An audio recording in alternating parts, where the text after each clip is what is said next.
Alright, so I've been putting some gloss medium on, just picking out certain blocks that seem like they would be smoother and a little more glossy. In nature, different rocks are going to have lots of different attributes, different material attributes, such as roughness and specularity, you know, the glossiness of it, you know, the hue, which is like the color.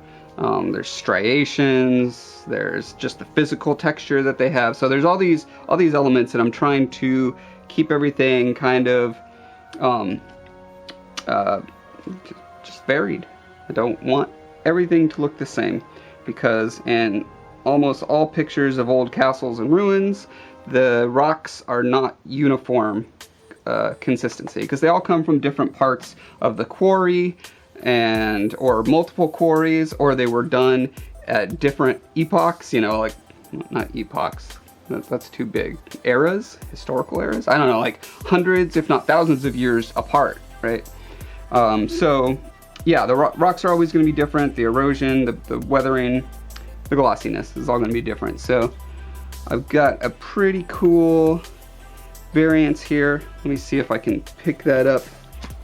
If you look at it from this angle, you can see the certain rocks just pick up the highlight really nicely.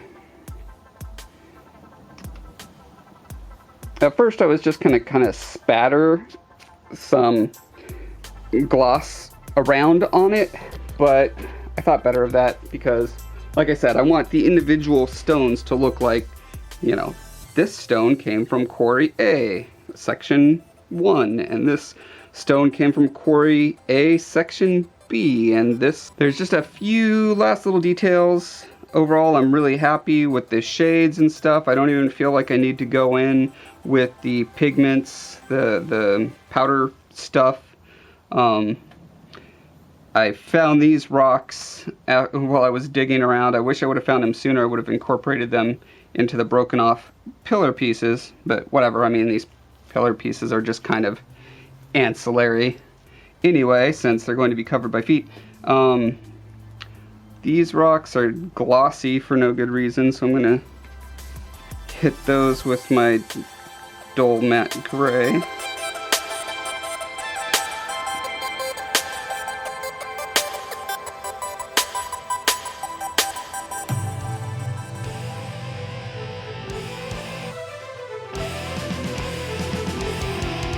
Some of these rocks that still have some of that really orangey browny color that they originally had are kind of sticking out like a sore thumb now, so I'm just kind of patting them down with some gray.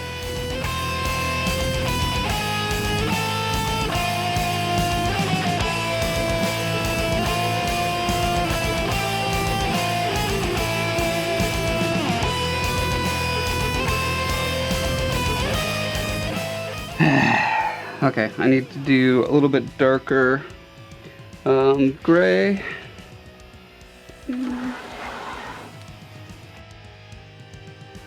Okay, so I need to do some darker gray on these rocks because they're still glistening.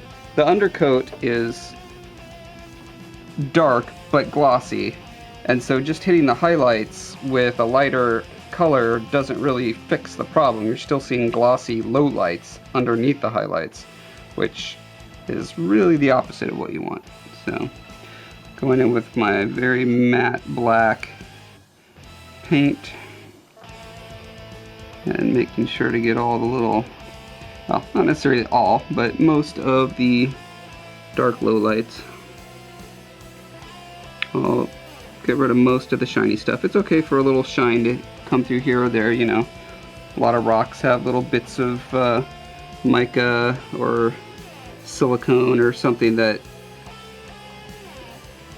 gives them a little bit of sparkle here and there, but these are not actually countertops, so I don't want them glistening.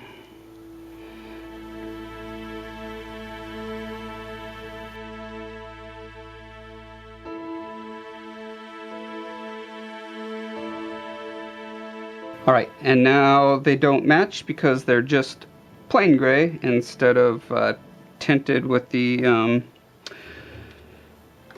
sepia wash. Actually, I'm going to let those dry for a couple minutes before I put that wash on there. And in the meantime, I'm going to put a few little grass clumps down just for funsies. You won't see them, just like these pillars, unless the Colossus is off the statue, but when he is off, hey, it's a neat little thing to see.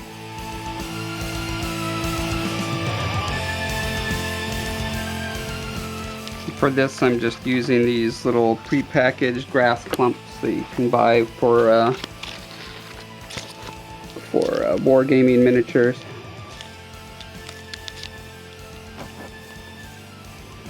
They're expensive, but they're a big time saver as opposed to cutting your own little clumps, and especially these ones that have the different color on the base.